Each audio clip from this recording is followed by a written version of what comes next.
Johnny and Hank were having with minors over the last couple months. Then up to 10-year maximum penalty. Johnny and Hank were having with minors over the last couple months. Then up to 10-year maximum penalty. The real heel turn will be after Johnny gets sentenced. If Johnny gets jail time, which is presumptively, he's going to get presumptively, the assumption is he's going to get some time behind bars.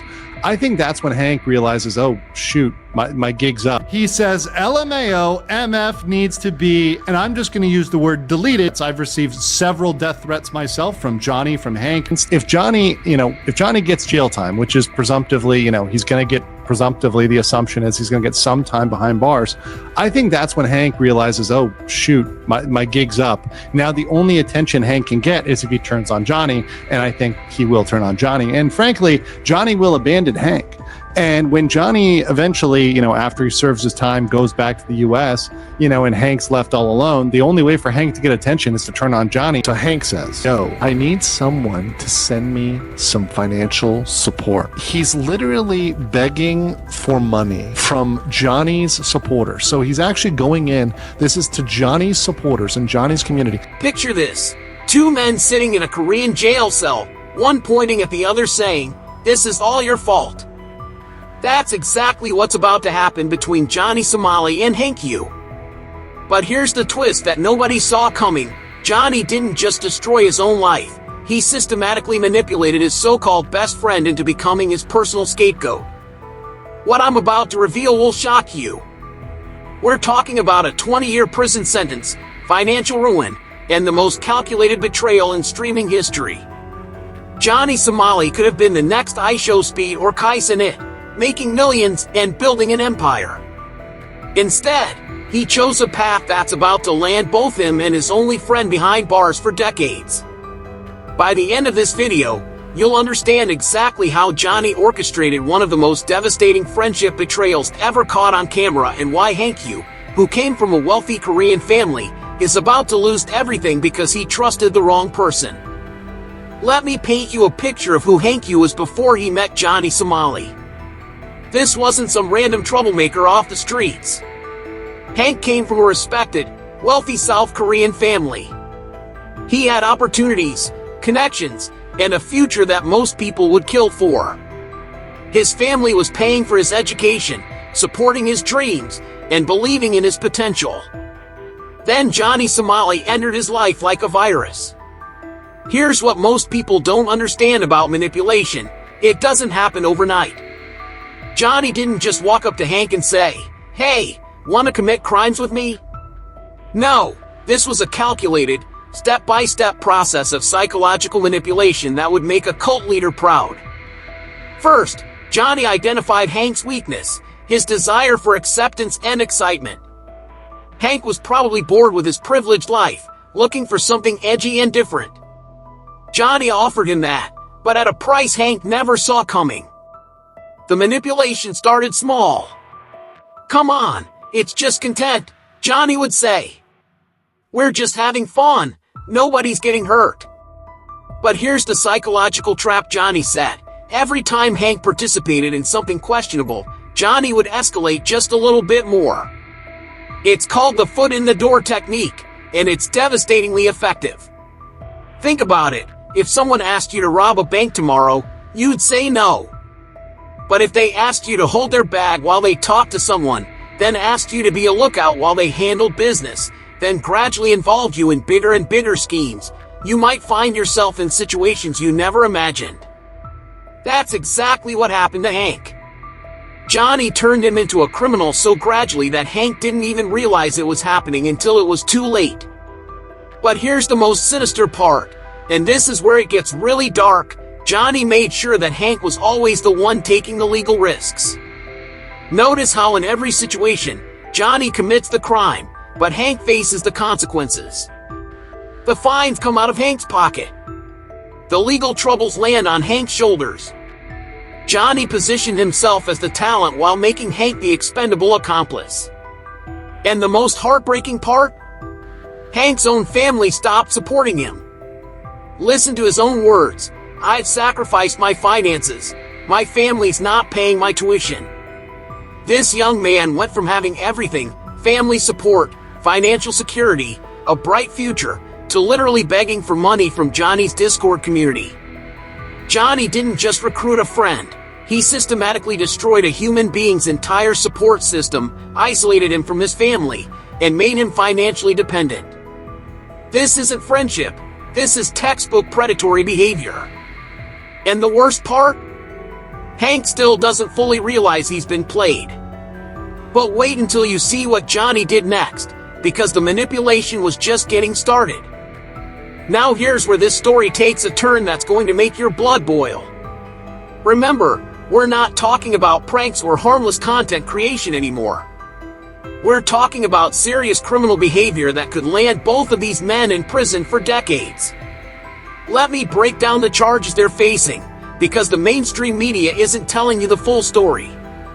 First, there are the threats against minors. In the footage I'm about to show you, you'll see Johnny Somali directly threatening a 16-year-old. In South Korea, threatening a minor can result in up to 15 years in prison. 15 years! That's not a slap on the wrist, that's a life-destroying sentence. But it gets worse. These two idiots actually threatened a judge. Not just any judge, the judge who's going to be deciding their fate. Johnny literally said, and I quote, "Tell the judge you can suck my," and then made threats about the judge's mother. Are you kidding me? In South Korea, threatening a judge or their family can add another 7 years for contempt of court. Here's what blows my mind. People are so terrified of disrespecting judges that they won't even speak loudly in a courtroom. These guys are making direct threats against the person who holds their future in their hands. It's like bringing a knife to a gunfight, except the knife is made of stupidity and the gunfight is the entire Korean legal system. But the charges don't stop there. They've been accused of defaming the Korean nation and culture, which carries up to 5 years. They've spread propaganda against China and Korea, made racist statements in public, and created content specifically designed to humiliate and harass Korean citizens. And here's the kicker. There are allegations involving minors that could result in a 10-year maximum penalty. I can't go into all the details because of YouTube's policies, but let me just say this. If these allegations are proven true, we're not just talking about content creation gone wrong. We're talking about serious criminal behavior that destroys lives. Now, here's the part that's going to make you understand just how manipulative Johnny really is. In every single legal situation, guess who ends up paying the price? Hank! Johnny commits the crimes, but Hank pays the fines. Johnny makes the threats, but Hank faces the legal consequences. Johnny creates the problems, but Hank's family relationships get destroyed. This is psychological warfare at its finest. Johnny has positioned himself as the star while making Hank the expendable fall guy. And the most tragic part? Hank is so psychologically dependent on Johnny at this point that he's still defending him, still supporting him, still paying his bills. But here's what Johnny doesn't realize, and this is going to be his downfall. The Korean legal system doesn't care about your subscriber count. They don't care about your streaming revenue. They care about justice, and they're about to serve it in the most devastating way possible. The question isn't whether they're going to face consequences. The question is, when Johnny finally gets sentenced, will he throw Hank under the bus to save himself? This next part is going to reveal the most calculated aspect of Johnny's manipulation, and it's something that most people completely miss. This isn't just about content creation or even criminal behavior. This is about financial control and psychological dependency. Let me show you exactly how Johnny turned Hank into his personal ATM while simultaneously making him believe they were partners. First, understand Hank's starting position. This young man came from wealth. His family was financially supporting him, paying for his education, giving him opportunities that most people only dream about. He had financial security and family backing. Johnny systematically destroyed both. Here's how the financial manipulation worked. Johnny positioned himself as the talent, the one bringing in viewers, the one with the personality, the one generating the content ideas. Meanwhile, he made Hank responsible for all the practical, expensive, and legally risky aspects of their operation. When they got fined, Hank paid. When they needed equipment, Hank bought it. When they needed accommodation, Hank covered it. Johnny created a dynamic where he was the creative genius while Hank was the business manager, except the business manager was taking all the financial risks while the creative genius was taking all the profits. But here's the most insidious part. Johnny made Hank financially dependent on their partnership while simultaneously draining his resources. Think about it. Once Hank's family cut him off financially because of his behavior, where else could he turn? He'd burned bridges with his support system, destroyed his reputation, and tied his financial survival to Johnny's success. This is classic abuser behavior. First, isolate the victim from their support system. Second, make them financially dependent on you. Third, gradually increase the demands and risks while decreasing their options for escape. And the evidence is right there in their own content. Johnny admits he's broke and homeless, but somehow he's still drinking expensive alcohol daily. How is that possible? Because Hank is funding Johnny's lifestyle while Johnny contributes nothing to their shared expenses. Look at this footage where Johnny is drinking 2 bottles of expensive alcohol in one day, and Hank is questioning him about it. Johnny's response? Denial and gaslighting. It's the same bottle. He lies, even when confronted with obvious evidence. This is someone who has no respect for the person funding his lifestyle. Meanwhile, Hank has been reduced to begging for money from Johnny's Discord community. Think about that for a moment. A young man who came from a wealthy family is now literally asking strangers on the internet for financial support because he's tied his survival to someone who's systematically draining his resources. The most heartbreaking part? Hank still doesn't see it. He's so psychologically manipulated that he believes they're in this together, that they're partners, that Johnny cares about him. But when the legal consequences come down, and they're coming, guess who's going to be left holding the bag? Johnny has created the perfect setup. Hank takes all the financial risks, all the legal consequences, and all the family relationship damage, while Johnny maintains plausible deniability and keeps the profits. But this financial house of cards is about to collapse in the most spectacular way possible. Now we come to the part that's going to break your heart and make you furious at the same time. Because everything I've shown you so far, the manipulation, the financial control, the legal consequences, it's all been building to this moment, the inevitable betrayal. Here's what's going to happen, and I can predict this with almost 100% certainty because I've seen this pattern play out countless times with manipulative personalities like Johnny. When the legal consequences finally come down, and they're coming fast, Johnny is going to abandon Hank completely. Not gradually, not reluctantly, but immediately and without hesitation. Why? Because Johnny never saw Hank as a friend. He saw him as a useful tool, and when tools break or become liabilities, you throw them away. Think about Johnny's entire strategy up to this point. He's positioned himself as the talent while making Hank the expendable accomplice.